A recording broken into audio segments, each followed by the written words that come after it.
not only did he trade for food and some lodging, but he also traded with a lot of other artists. So Joanna not only got a lot of his paintings, but she got a lot of other impressionists who were just starting out. So Right. she did okay, but she didn't have to do that.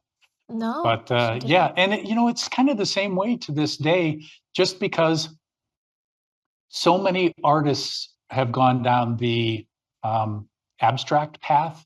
Hmm. And for me, I don't understand it. I would never poo-poo it if someone loves it, but trying to be a representational artist in this day and age where you have to be wild and really out there, it's difficult. It's difficult to get that underneath your, to get that traction.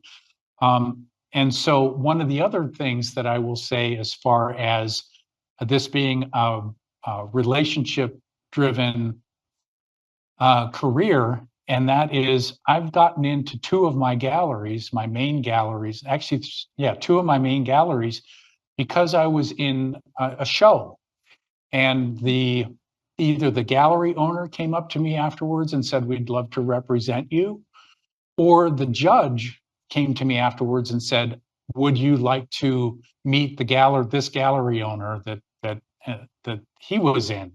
And I Hmm. said, "Absolutely." And so this was now before they had, all these books that you could do.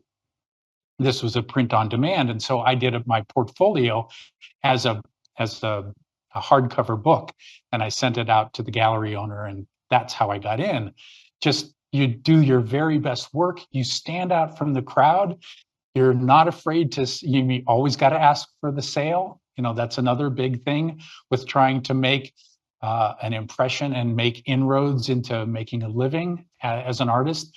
Never be afraid to ask for the sale. And when I first started out, I never asked for the sale. If you were looking at one of your pieces of art in a show and you were talking with someone, can always just say, can I wrap it up? I can come out and hang it in your house. I'd be happy to do that. And you would be surprised the number of times people say, yeah, okay, let's do that. And so, yeah, I think that's probably one of the biggest pieces of advice and the biggest epiphanies that I had was people just want to be invited to make that sale. And sometimes you can do it on Instagram, or you can do it on Facebook. If someone shows an interest, personal message them and say, "I know that you like this work of art. It's available. What do you say we make this a done deal?" So, and that does work. It doesn't always work, but even if they don't buy that one, you've made another friend. Ask them if you can put them on your newsletter, and send them that, and stay in contact with them. People really appreciate that. Hmm. So, Hmm. Especially if they love your work. anyways, Yeah.